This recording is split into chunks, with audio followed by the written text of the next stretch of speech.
아버지께서 나를 보내신 것 같이 나도 너희를 보내노라. 요한복음 20장 19절부터 22절인데요. 우리 같이 교독해서 한번 읽도록 하겠습니다. 이날 곧 안식 후 첫날 저녁 때 제자들이 유대인들을 두려워하여 모인 곳에 문들을 닫았더니 예수께서 오사 가운데 서서 이르시되 너희에게 평강이 있을지어다. 이 말씀을 하시고 손과 옆구리를 보이시니 제자들이 주를 보고 기뻐하더라. 예수께서 또 이르시되 너희에게 평강이 있을지어다. 아버지께서 나를 보내신 것 같이 나도 너희를 보내노라. 이 말씀을 하시고 그들을 향하사 숨을 내쉬며 이르시되 성령을 받으라. 아멘. 심리학자인 에릭슨은 이런 말을 했습니다. 인간의 삶에 있어서 가장 중요한 것은 정체성을 확인하는 일이다. 이 정체성이라는 것이 뭐냐 하면 자신의 내부에 일관되게 존재를 해서 자신을 가장 잘 표현하는 특성이 바로 정체성, 아이덴티티라는 겁니다. 그런데 이 에릭슨은요, 사람들이 이 정체성의 혼란을 겪게 되면 인생에 위기가 온다는 거예요. 대표적인 예가 성정체성의 혼란입니다. 태어나기를 남성 혹은 여성으로 태어났는데 자신의 성정체성에 혼란이 생겨서 남성이 여성이 되고 여성이 남성이 되면 그분은 반드시 인생 전체가 혼란에 빠지게 되어 있다는 거예요. 청소년기의 아이들이 사춘기 때 갈팡질팡 하잖아요. 근데 사실은 이것도 정체성이 자리를 잡는 과정에서 생기는 일들입니다. 그렇기 때문에 여러분의 자녀들이 혹은 손자들이 사춘기를 지나면서 우리 애는 너무 랜덤하다고, 너무 뜬금없다고 걱정하실 필요 없습니다. 그 아이들도요, 때가 되어서 자신의 정체성을 찾으면 다 제자리로 돌아가게 되어 있기 때문입니다. 그런 의미에서 여러분의 자녀들도 또 이 자리에 앉아있는 우리 그리스도인들에 있어서도 가장 중요한 게 뭐냐면 얼마나 시험 준비를 많이 하느냐, 얼마나 비즈니스를 열심히 해서 돈을 많이 벌 수 있느냐, 그거 준비하고 노력하는 게 아니라 사실은 그리스도인으로서의 정체성을 분명히 하는 것입니다. 왜냐하면요, 그리스도인으로서의 정체성의 위기가 오면 신앙의 위기가 오게 돼 있어요. 그리스도인이 되었다는 것은 내가 어떤 존재가 되었다는 것을 의미하는지를 잘 모른다거나 혹은 그것을 잠시 잊고 있잖아요. 그러면 여러분의 신앙은 반드시 위기가 오게 돼 있습니다. 그런데 문제는 그 신앙의 위기는 반드시 필연적으로 여러분의 인생의 위기를 가져온다는 거예요. 여러분 중에 지금 인생의 위기를 맞고 계신 분이 계실 겁니다. 그렇다면 모든 분들에게 있어서 다 그런 이유 때문에 그런 인생의 위기가 생긴 것은 아니겠지만 그것이 어쩌면 여러분이 그동안 그리스도인으로서의 정체성을 잊어버리고 형식적인 신앙생활을 하고 있기 때문에 지금 여러분의 인생에 위기가 온 것일 수도 있다는 겁니다. 그런 의미에서 우리는 종종 습관적으로 심지어 의도적으로 그리스도인의 정체성에 대한 깨우침의 시간을 가져야 돼요. 오늘은 부활주일입니다. 예수님의 부활을 통해 우리는 어떤 은혜 가운데 거하게 되었는지, 또 그 은혜를 받은 자로서 합당한 삶을 산다는 것은 도대체 어떤 삶을 사는 것인지를 깨닫는 시간이 되기를 소망합니다. 이것이 바로 그리스도인으로서의 여러분의 정체성을 찾는 것이 되기 때문입니다. 이 시간에 특별히 잠시 신앙의 위기를 맞고 있거나 그래서 그것 때문에 인생의 위기를 겪고 있는 분이 계시다면 다시 한번 자신의 정체성을 회복하는 가운데 신앙을 회복하시고 여러분의 인생도 회복하는 시간이 되시기를 축원합니다. 축원합니다. 오늘 본문은 예수님께서 부활하신 후에 모여있는 제자들에게 나타나서 마지막으로 부탁의 말씀을 하는 장면이에요. 예수님은 제자들에게 나타나서 가장 먼저 하신 말씀이 뭔지 아세요? 그들에게 평강을 전하는 것이었습니다. 우리 19절을 다시 한번 같이 읽습니다. 시작. 이날 곧 안식 후 첫날 저녁 때에 제자들이 유대인들을 두려워하여 모인 곳에 문들을 닫았더니 예수께서 오사 가운데 서서 이르시되 너희에게 평강이 있을지어다. 제자들은요, 일찍이 예수님께서 십자가의 죽으심을 당하셨을 때 뿔뿔이 흩어졌어요. 그러다가 지금 안식 후 첫날 다시 모인 것입니다. 그들은 그동안 예수님이 아주 위험한 선동자라고 알려져서 그 예수를 따르는 자신들도 위험에 처할까봐 두려워 떨고 있었어요. 그런데 그 안식 후 첫날 저녁 자신들의 안위를 걱정하면서 두려움에 떨고 있던 제자들에게 예수님이 나타나신 겁니다.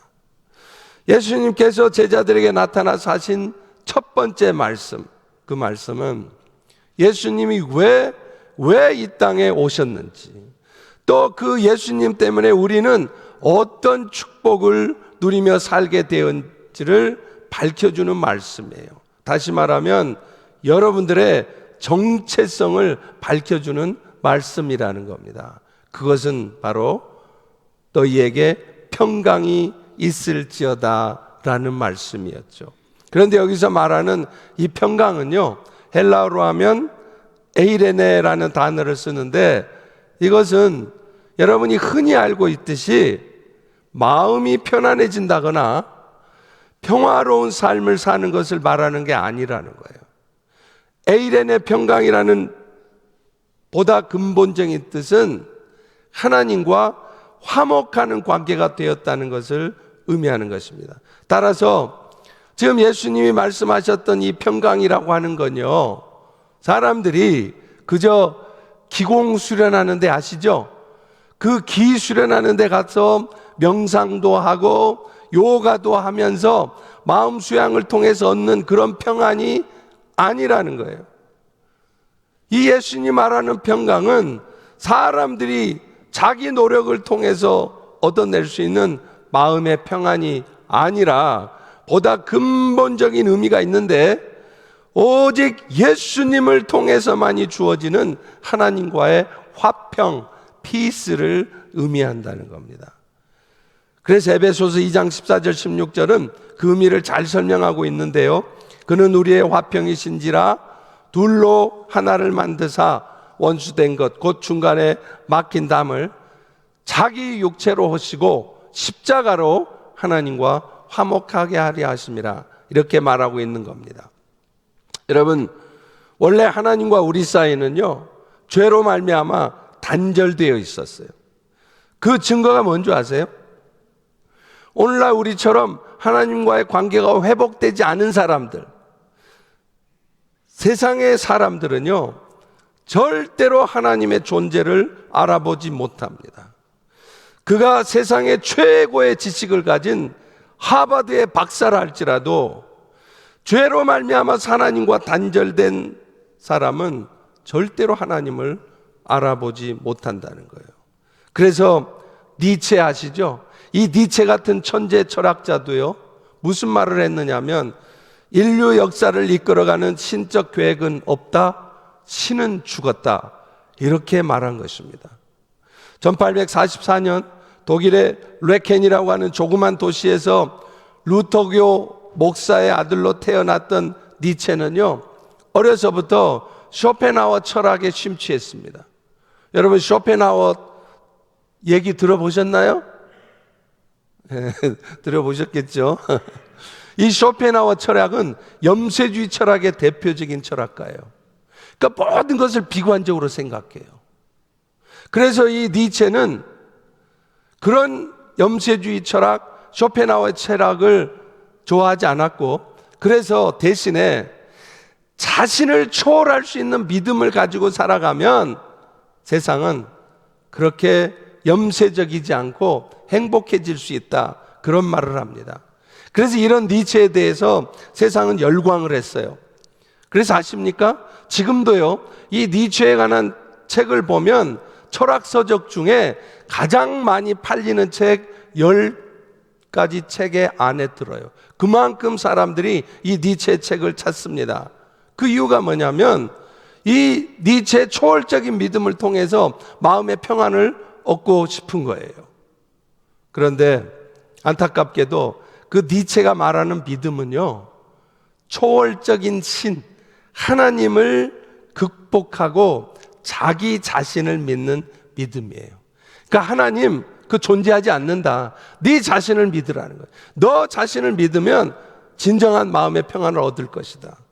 그랬던 니체는요, 결국 1900년 죽기 전 10년 동안 정신병원에서 정신병자로 살다 죽었습니다. 목사의 아들이어도 하나님을 알지 못하니까 결국 자신에 대한 믿음을 강조하다가 결국은 자신의 영혼조차 간수하지 못하고 죽음을 맞이한 것이죠. 여러분, 하나님과의 단절을 가장 단적으로 보여주는 것은 성전 안에 있던 휘장이었습니다. 누구든 하나님이 거하시는 지성소에 들어가면 곧바로 죽임을 당하기 때문에 사람들이 못 들어가도록 구분을 해놓은 것이죠. 그런데 바로 이 지성소와 성소를 구분해놨던 휘장은 결국은 뭘 의미하느냐면 하나님과 인간이 죄로 말미암아 단절되어 있다는 것을 가장 상징적으로 보여주는 것이었어요. 그런데 우리 예수님은 십자가의 죽으심을 통해 그 죄로 말미암아 단절되었던 인간과 하나님과의 관계를 회복시켜 주신 것입니다. 그 증거가 뭐라고 그랬죠? 지난주에도 말씀드리셨던 것처럼 예수님이 십자가에 죽으셨을 때 가장 먼저 나타난 현상은 하나님과 사람을 구분해 놨던 성소의 휘장이 찢어진 것이었어요. 이것은 예수님께서 자신의 육체를 통해서 죄로 말미암아 하나님과 단절되었던 인간의 관계를 회복시켜 주셨다는 말인 것입니다. 그래서 하나님 앞에 설 수 없었던 죄인들이 예수 그리스도의 이름으로 언제든 어떤 형편에서든 하나님 앞에 나아갈 수 있게 된 것이죠. 그리고 무엇보다도 그것을 최종적으로 확인시켜 준 것이 바로 예수님의 부활이에요. 여러분, 만약에 예수님이 십자가에 죽기만 하시고 다시 살아나지 않으셨다면 우리의 십자가를 통한 구원은 최종적으로 확정되지 않은 구원이 돼버리고 맙니다. 그래서 어쩌면 우리의 구원은 예수님이 다시 오셔서 세상을 심판하실 때까지 우리의 구원은 유보되는 구원이 될 수 있는 거라는 거예요.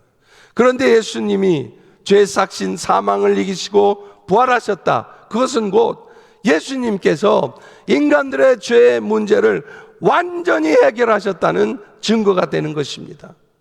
다시 말하면 예수님의 부활은 여러분 모두의 부활의 보증이 되기도 하지만 무엇보다도 예수님의 십자가의 죽으심이, 예수님의 부활하심이 우리의 모든 죄가 용서되어지게 할 뿐만 아니라 우리에게 영원한 생명을 얻게 하는 구원, 그 구원을 가져다 주었다는 것을 확증시킨다는 의미인 것이죠. 그래서 로마서 4장 25절도 이렇게 설명을 합니다. 예수는 우리가 범죄한 것 때문에 내어줌이 되고 또한 우리를 의롭다 하시기 위하여 살아나셨느니라. 그러니까 진정한 복음은 예수님이 십자가에 우리를 위해 죽으신 것으로 끝나는 게 아니라 반드시 죽음을 이기시고 부활하셔야 돼요. 그래야 우리의 구원이 최종적으로 확정이 되는 것입니다. 결국 예수님께서 우리에게 평강을 가져다 주셨다. 그 말은 그저 여러분이 예수님 잘 믿고 예배도 안 빠지고 꼬박꼬박 예배 드리고 성실하게 신앙생활을 해지면 여러분의 인생이 평안해지고 여러분의 마음이 편안해진다, 그 말이 아닙니다. 죄로 말미암아 하나님과 단절되었던 관계가 예수님의 속죄 제사를 통해 회복되었다는 의미예요. 그리고 그 결과 오늘 우리는 누구든지 예수님의 이름에 의지해서 하나님 앞에 나아갈 수 있습니다. 지난날 여러분이 어떤 흉악한 죄를 지었을지라도, 설사 사람을 죽이고 간음하는 죄를 범했다 할지라도 예수님의 십자가의 은혜에 덧입어서 하나님 앞에 나아갈 때 여러분의 모든 죄는 용서되어질 뿐만 아니라 또 여러분의 모든 연약함, 부족함에도 불구하고 끊임없이 여러분을 도와주는 하나님의 은혜를 입으며 살아갈 수 있다는 것이죠.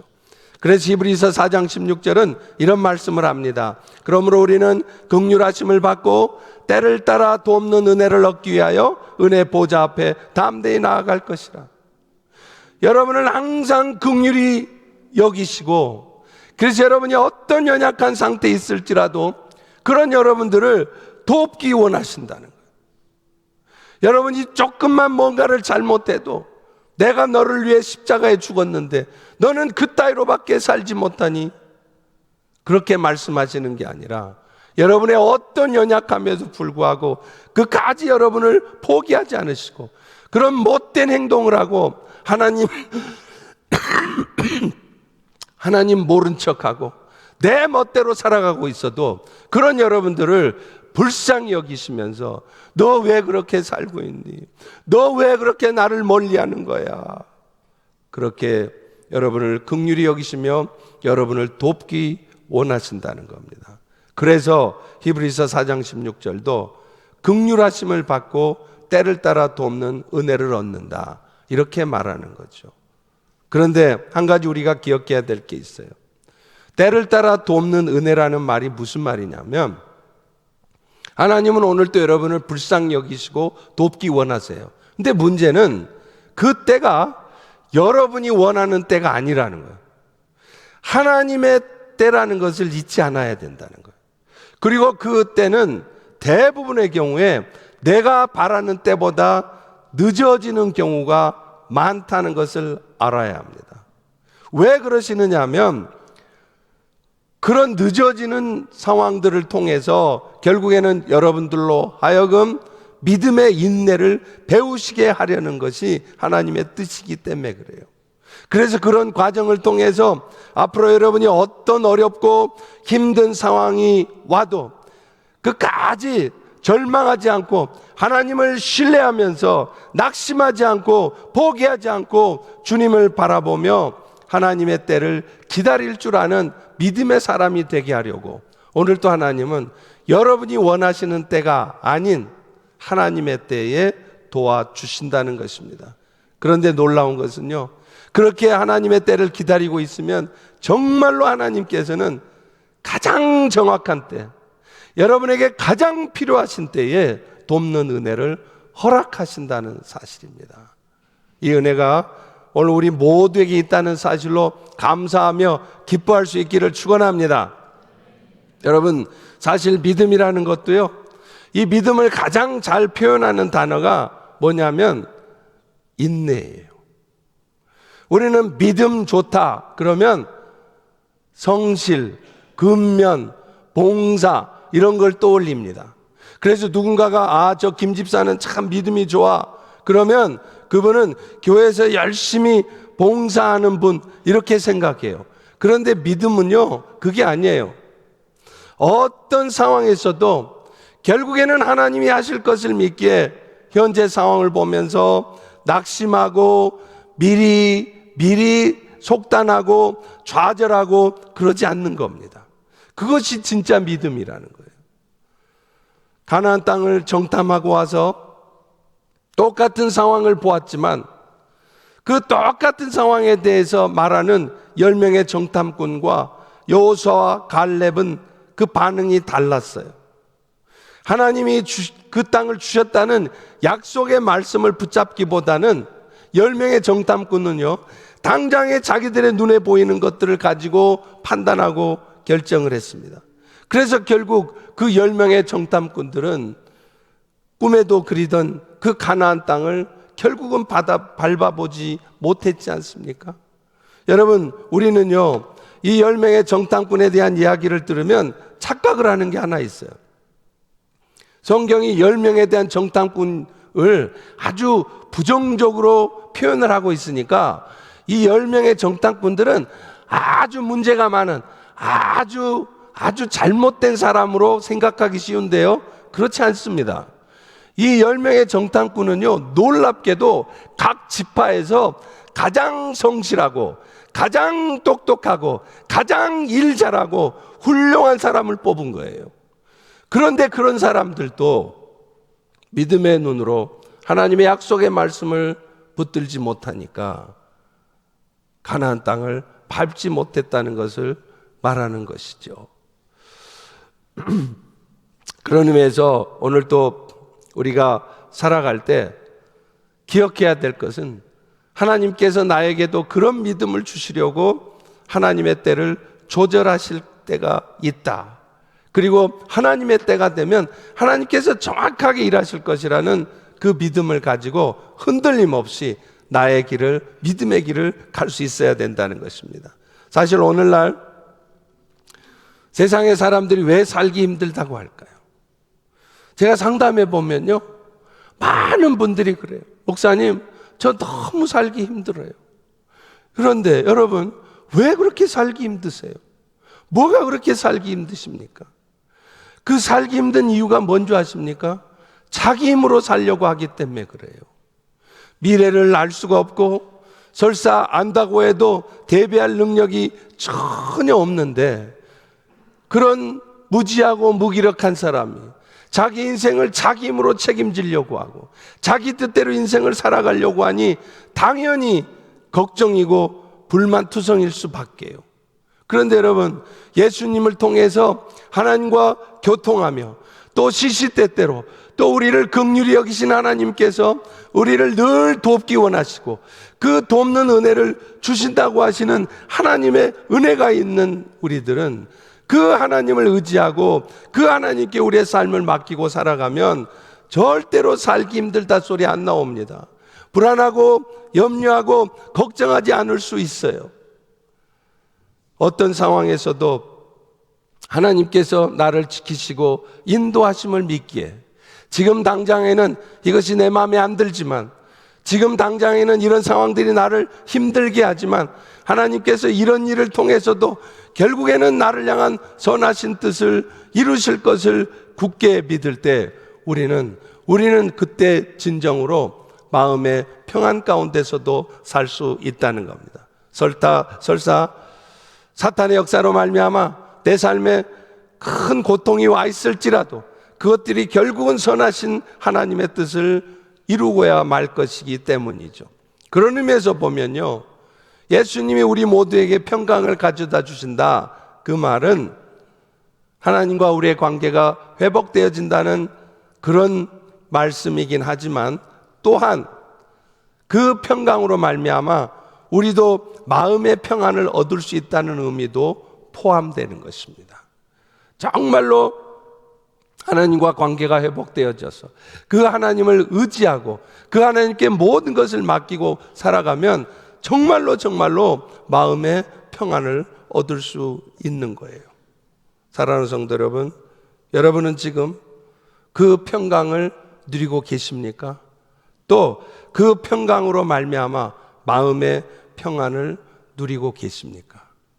오늘 이 부활주일날 다시 한번 그 평강의 주님을 의지하고 붙들고 그분께 모든 것을 맡기며 살아가는 가운데 마음의 평안을 누리시는 여러분 모두가 되시기를 축원합니다.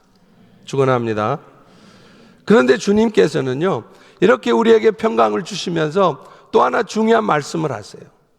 예수님은 그 평강을 가진 제자들이 이제 세상 가운데 그 평강을 전해야 한다는 것을 말씀하시는 거예요. 다시 말하면 저와 여러분 모두가 다 세상의 평강을 전해야 하는 선교사로 부름을 받았다는 거예요.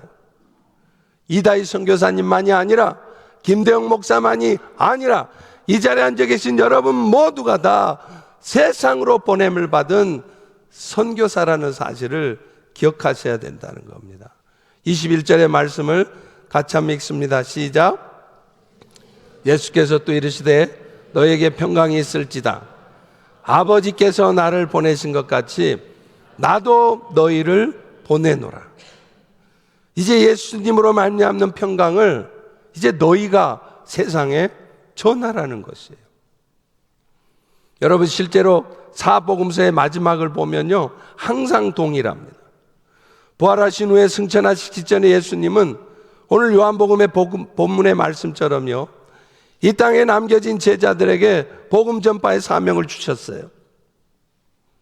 마태복음 28장 19절에도요 너희는 가서 모든 족속으로 제자를 삼으라. 마가복음 16장 15절은요 너희는 온 천하에 다니며 만민에게 복음을 전파라. 누가복음 24장 47절 48절은요 예수의 이름으로 죄사함을 받게 하는 회개가 예루살렘에서 시작돼서 모든 족속에게 전파될 것인데 너희는 이 모든 일의 증인, witness라는 거예요. 그리고 많은 성경학자들은 요한복음의 실제적인 마지막은 오늘 본문을 읽은 요한복음 20장이라고 말하는데 그 요한복음 20장의 마지막에도 오늘 읽었던 것처럼 아버지께서 나를 이 세상에 선교사로 보낸 것처럼 나도 너희를 세상에 보낸다라고 말씀하고 있다는 것입니다. 그렇다면 여러분 여기서 말하는 너희는 누굽니까? 예수님의 12제자예요? 선교사님들이에요? 목사님들입니까? 아닙니다. 이 자리에 앉아 계신 여러분 모두가 다 그 너희라는 거예요. 그래서 여러분 모두는 그 부활의 주님으로 말미암아 하나님과 화목되어지는 그 평강의 은혜를 얻었다면 이제 여러분들이 그 평강을 세상에 전하셔야 된다는 것입니다. 그런데 오늘 우리들의 형편은 어떤지요? 우리는 예수님의 십자가의 은혜를 통해 죄 용서함을 받고 영원한 생명을 얻었습니다. 또 어차피 한 번은 죽는 것인데 우리는 죽어도 다시 살아요.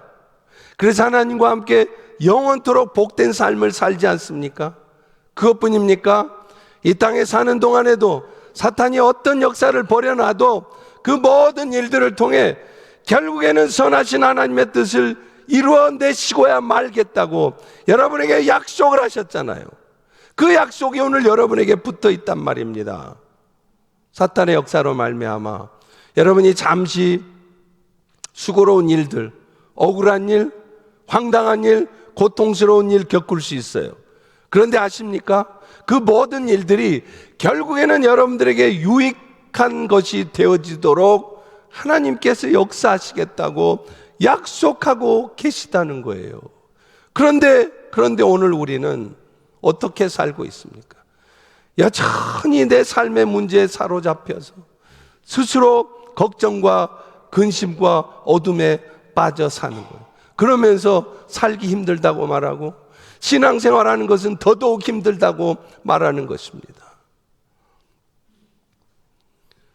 그렇기 때문에 그런 우리들의 삶을 통해서는 평강의 예수님을 전하기는커녕 오히려 세상 사람들이 시험 들게 만들 수도 있는 것이죠. 그렇기 때문에 그리스도로 말미암는 평강을 전하는 일 가운데 우리에게 절대적으로 필요한 것이 바로 성령의 도우심입니다. 그래서 오늘 본문에서도 뭐라고 말합니까? 예수님은 제자들을 파송하시면서 22절에 말씀을 해요.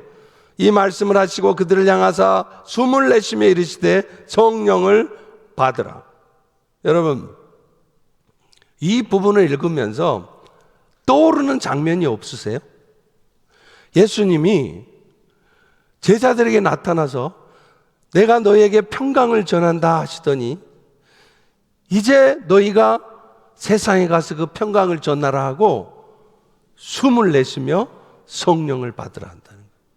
이 장면은요, 꼭 뭐와 같냐면 하나님께서 처음 인간을 창조하신 다음에 생기를 불어 넣어주신 이 장면이 떠오르는 거예요.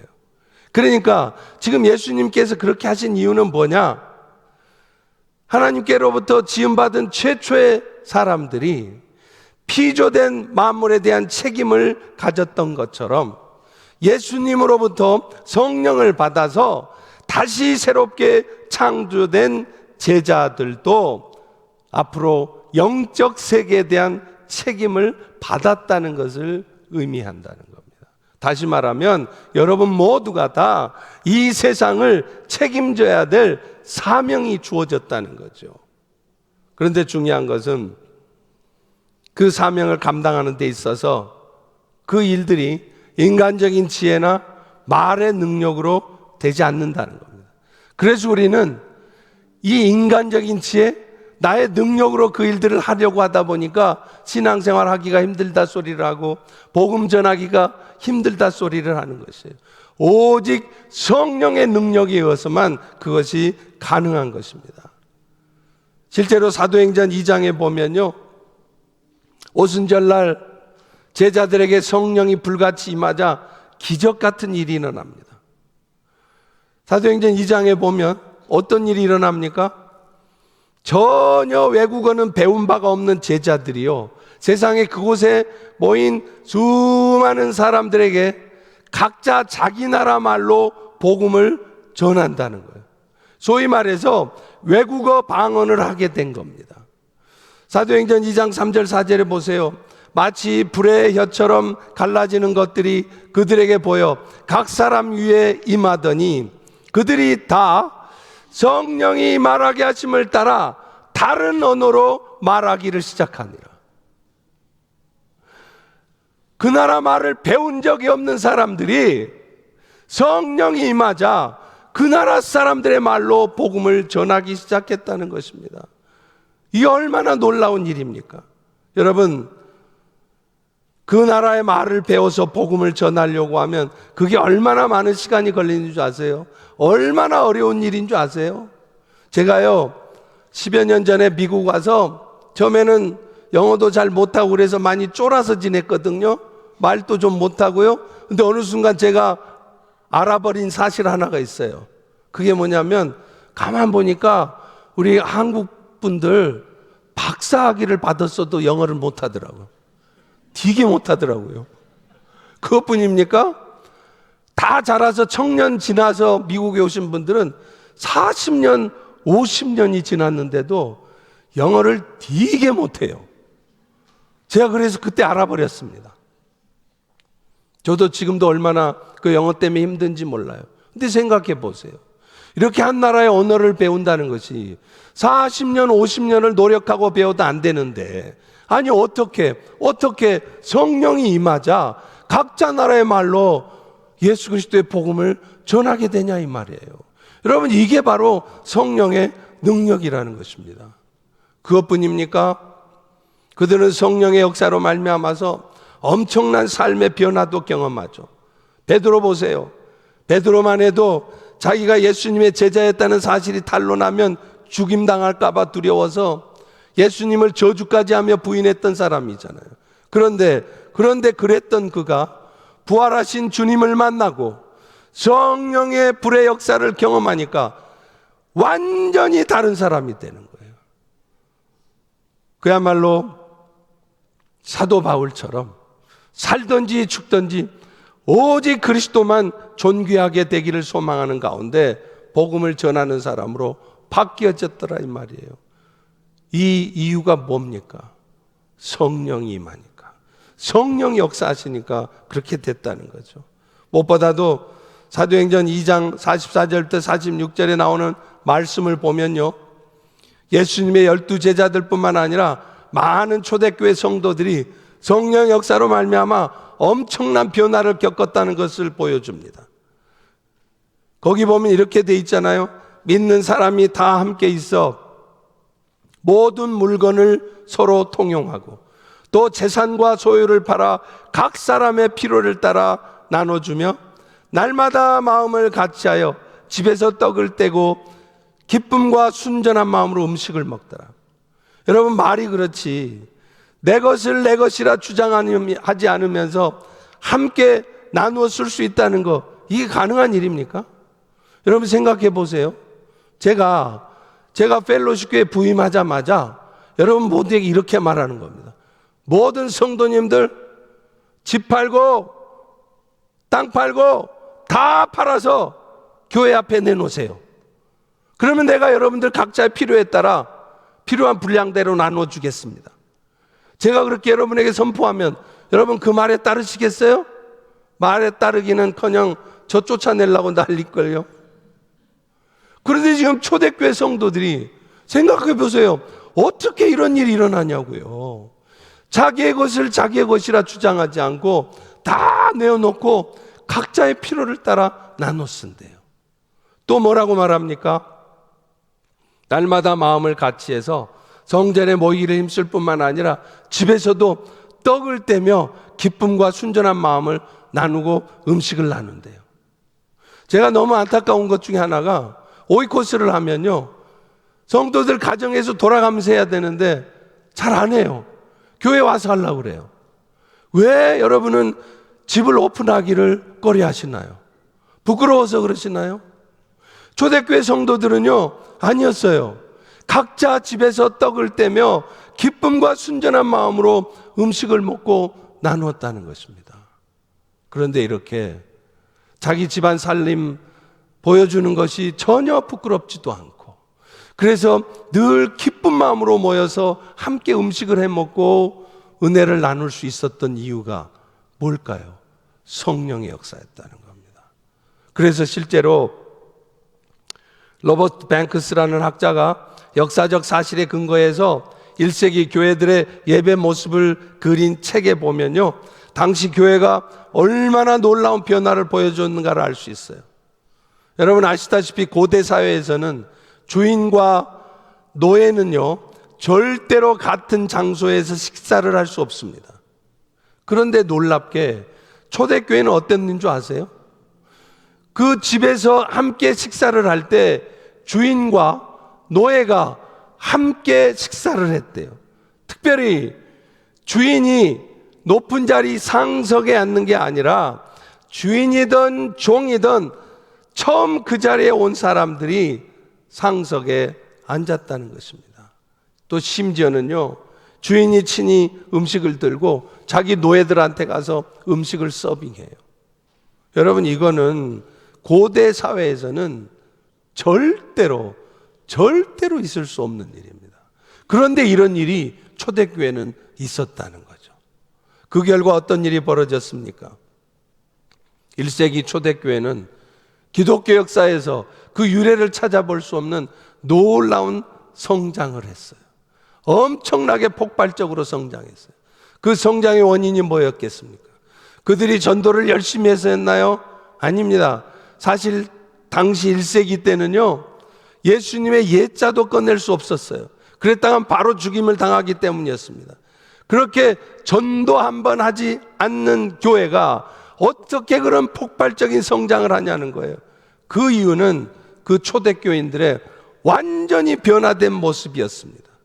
주인이 종의 시종을 드는 그런 모습들이 교회 안에 나타나니까 그 사실을 아는 가족들이나 혹은 친지들이 도대체 교회라는 곳은 어떤 곳이길래 저렇게 들어가기만 하면 사람이 변하나 궁금해서 교회를 오는 거예요.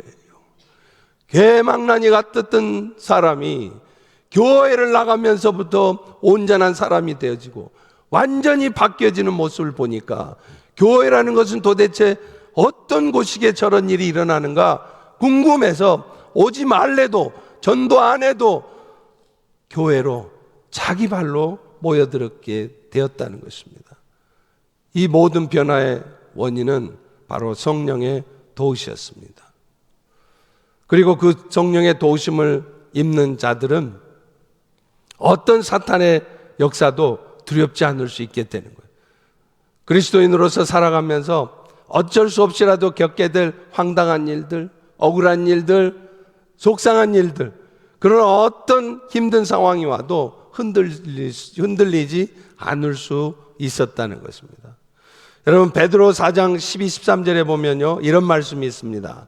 너희를 연단하려고 오는 불시험을 이상한 일 당하는 것 같이 이상히 여기지 말고 오히려 너희가 그리스도의 고난에 참여하는 것으로 알고 즐거워해라. 이는 그의 영광 나타나실 때 너희로 즐거워하고 기뻐하게 하리 함이라. 여러분, 시험 당하는 것을 좋아할 사람이 누가 있겠어요? 그런데 지금 베드로 사도는 뭐라 그러냐면, 너희가 만약에 불시험을 당하거든 먼저는 그 일을 이상하게 생각하지 말라는 거예요. 하나님, 도대체 나는 무슨 잘못을 했길래 맨날 이렇게 안 좋은 일만 우리 가정에 생기는 겁니까? 하나님, 나는 도대체 뭐가 잘못되었길래 이렇게 불행하고 힘든 삶을 살아야만 합니까? 그런 말 하지 말라는 거예요. 우리 그리스도인들의 삶은 그런 불시험 당하는 것이 당연하다는 것입니다. 왜냐하면 그런 시험 앞에서 우리는 울고불고 난리를 치고 그러겠지만 그 불시험 당하는 것이 그리스도께서 나를 위해서 십자가에 죽어주신 그 고난에 참여하는 것이 되기 때문이라는 것입니다. 다시 말하면 그리스도인이 된 우리들에게 삶 속에서 참으로 불시험 같은 이상한 일, 힘든 일, 황당한 일 당하는 것, 그거 이상한 일이 아니라는 거예요. 당연히 그리스도인들이 겪는 일이라는 겁니다. 그런데 그게 뭐냐면 알고 보니까 우리가 그리스도의 고난에 함께 동참하는 거라는 거예요.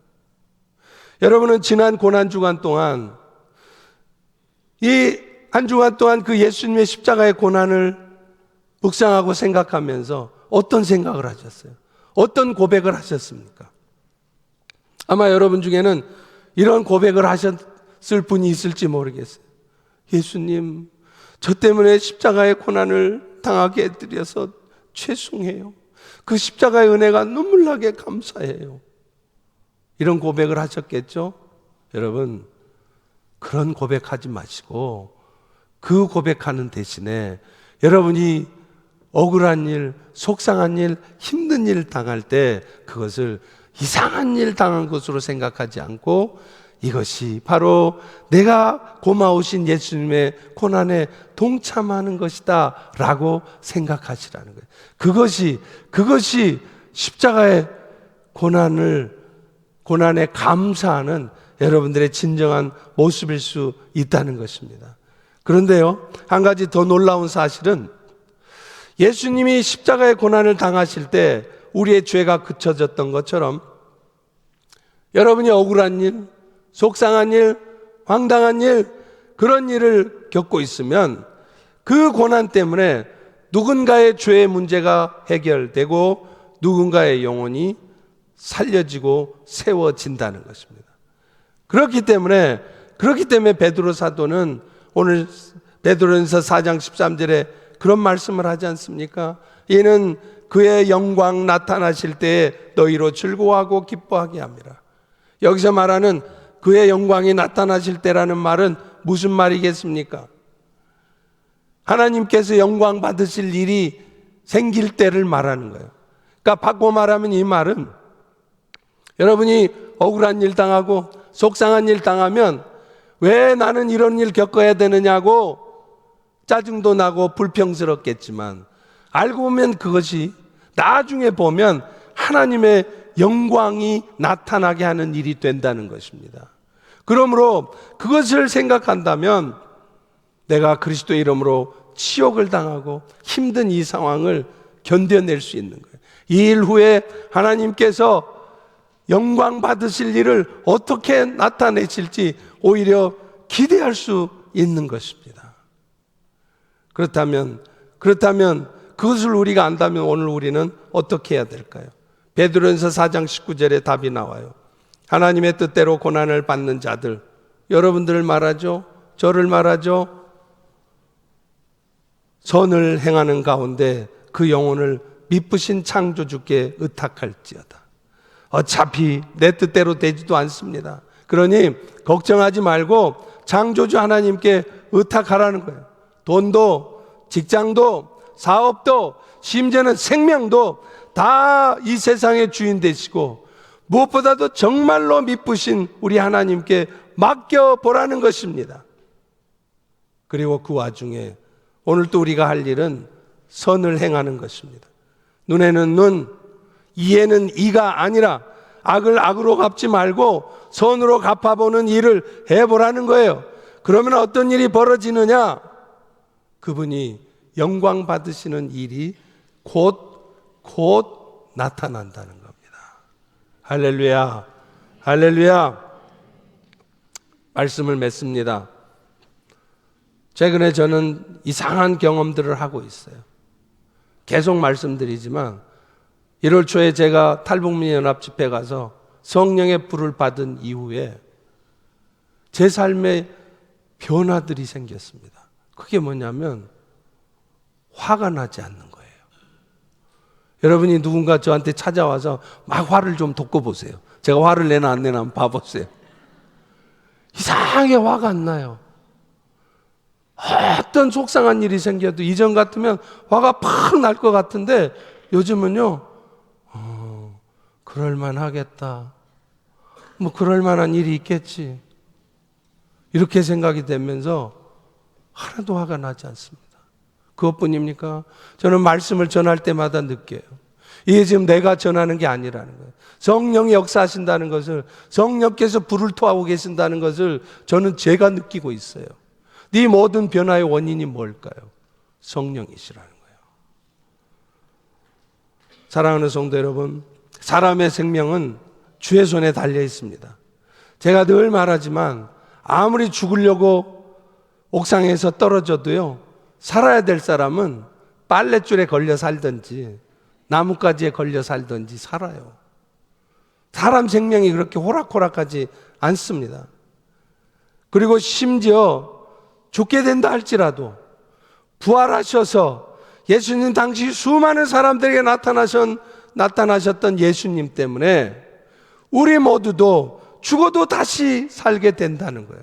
그것을 붙들 때 우리는 죽음조차 두려워하지 않을 수 있는 것입니다. 여러분, 죽음에 대한 공포를 갖지 마세요. 너무 오래 살려고 하지도 마세요. 여러분이 오래 살려고 한다고 해서 오래 사라집니까? 아니에요. 나 빨리 죽고 싶다고 그래도 해야 될 일이 있으면 하나님이 오래 살게 하세요. 생명까지도 하나님께 달려 있어요. 하나님께 맡겨보세요. 여러분의 비즈니스도, 여러분의 직장도, 여러분의 미래도 하나님 앞에 맡기십시오. 그리고 무엇보다도 우리의 삶의 전체를 책임지시고 오늘도 여러분의 삶을 선한 뜻 가운데 이끌어 가시고 있다고 전능하신 하나님께서 여러분에게 말씀하고 있지 않습니까? 그런데 여러분은 지금 무엇을 걱정하고 계십니까? 또 어떤 황당하고 억울하고 속상한 일이 있어도 그것 때문에 결국에는 좀 지나보그래, 좀 있어보그래, 그러면 그리스도께서 영광 받으실 일이 기다리고 있다는데 여러분 무엇 때문에 낙심하고 좌절하고 있어야 하십니까? 오늘도 나의 삶을 지키시고 이끄시는 그분께 나의 삶을 다시 한번 맡길 때 우리는 실제적으로도 마음의 평안을 누리며 이제 그 평안을 세상에 전하며 살아가게 될 줄로 믿습니다. 기도하겠습니다.